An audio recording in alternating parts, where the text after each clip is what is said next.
Hey partners, welcome to the Here Everyone Belongs podcast. My name is Megan Balzer, and today we have Mayland Harris on the mic.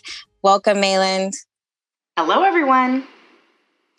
So Mayland is our Group VP for Talent. And Mayland, I know you've been with HEB for a really long time. How many years of service do you have on your badge now? Well, right now I have 29 years, but I'm very excited that this June, in just a couple of months, I will be celebrating 30 years with HEB. What? Yes, that's amazing since I'm only 30. I love it. Well, you started young.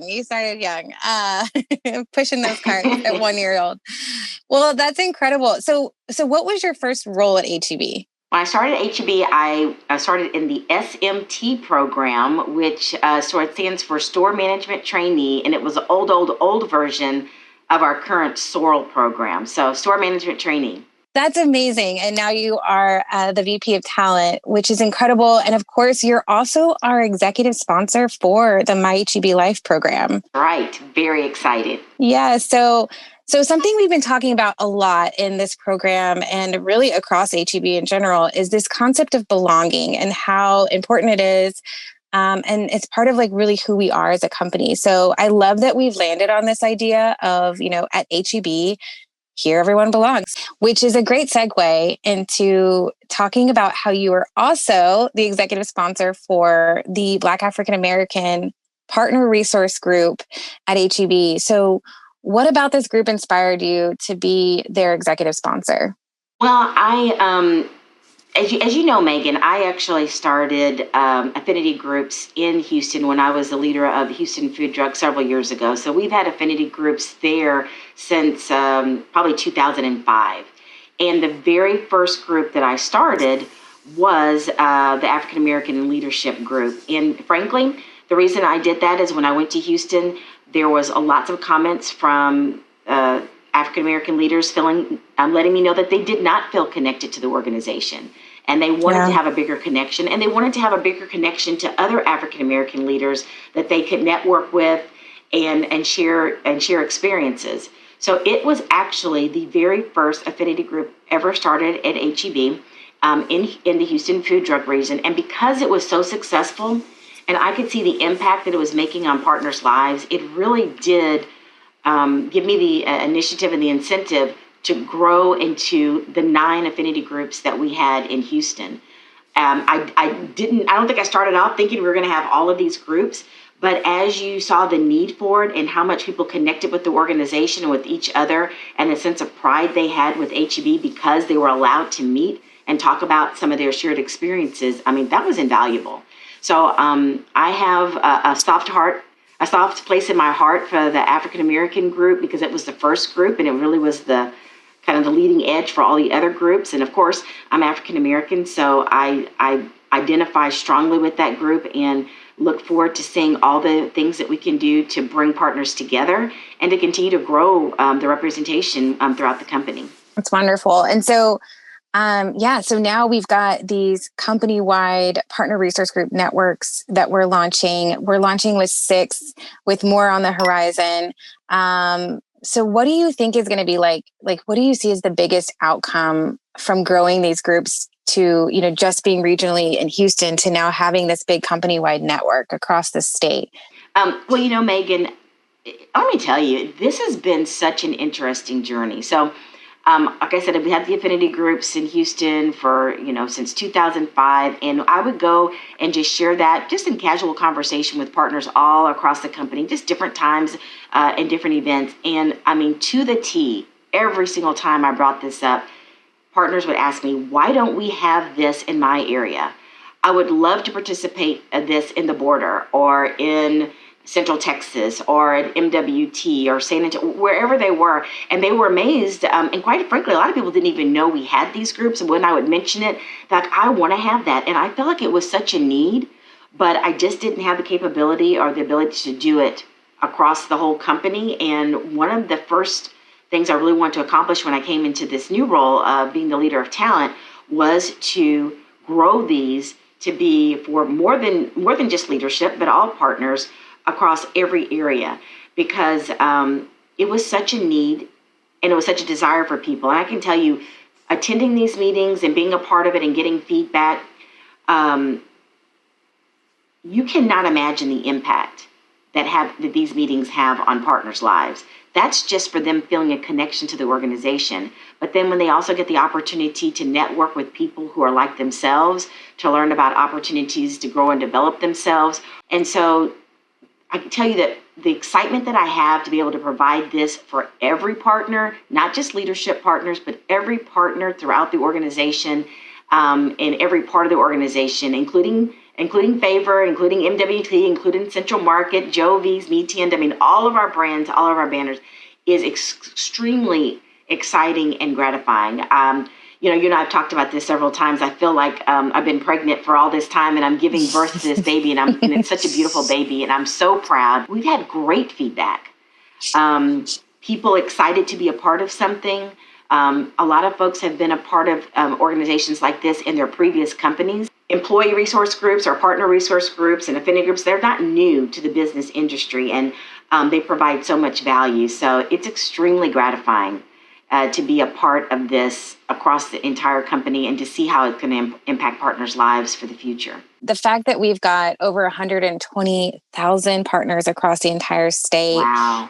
I am just very excited to see, how really where the partners take this, right? Like to be able to connect someone who lives all the way up now in Lubbock with somebody who's, maybe in the Gulf Coast and they've got that common connection, identity, culture, whatever it is that connects them. This is a great platform for them. And speaking of that, I know having that many partners, that's a big challenge for us in building this out. What are some of the other challenges that you see in, reaching and achieving this dream of having full-fledged, because we've got 65 chapters across the state, and that's just within the networks that we have right now, and that's growing. So outside of the numbers, what other challenges do you see? What we've seen is how do we keep the communication going? So we've introduced some things that are fairly new to our leaders and partners that work in stores. So we're putting a lot of information out on Slack. And that's been somewhat of a challenge because people aren't as familiar with those platforms. And with anything new, people are a little hesitant to get on there, not sure how to use it. And especially if you're in a store or warehouse environment where you're not, don't have access to a computer on a regular basis, getting that new muscle built has been a little challenging. We're seeing great response, but needing a little bit of education on actually how to get on some of these platforms. Yeah, there's a little bit of a learning curve there with that. But what's great is that we have the technology, that we can do it and there's a way for it now. Outside of I know you said earlier, we're hearing really good feedback. Is there any other buzz or feedback that you're hearing? Maybe even specifically from the Black African American group, especially since, like you mentioned, they've been around for a while. They've had the group established since 2005 and now moving to this company-wide format. What is the buzz that you're hearing from those partners? It's so exciting because they are still pushing us to move things faster and to do more. So when you think about partner resource groups, we really want them to be a resource to the organization.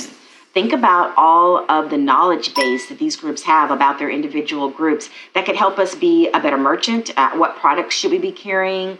How can we, reach a certain audience? So what some of the cool things are now, if there is a question about how would our women leadership feel about this, we now have a group that we can go to and say, hey, let me throw this to y'all. This is something that's come up as a business question or a business problem or something we like to solve for. What is your opinion based on your expertise? And there's two things from that. It's great information that helps us with our customers, but also those partners really feel as if their opinion is valued, mattered, and is needed with the organization. So with Black History Month that's coming up in just a few days, we had a large group of our African American leaders get together and talk about what are the products that we should spotlight? What are some of the vendors that we should spotlight? Every PRG will have a huge say-so in the educational pieces that we put out about their particular group, the products and services. And I think when I listen to the groups, they're very excited about being that tool and that resource to the organization to help educate us on these things, because you can't know everything about every customer, But these partners, they are rich in their own culture and how they grew up, and that's where we can learn from. And so it's really a two-way street. We're learning from them, and they're learning from us. What message do you want to share with partners who are interested in joining as a member or an ally, whether it be to a PRG or to the Black African American group specifically? What do you want to put out there to them? I would say get involved. There are so many opportunities now across the organization, and you don't have to pick just one. But the one thing we haven't talked about here is even if you're not a part of a group, you could sign up to be an ally of a group.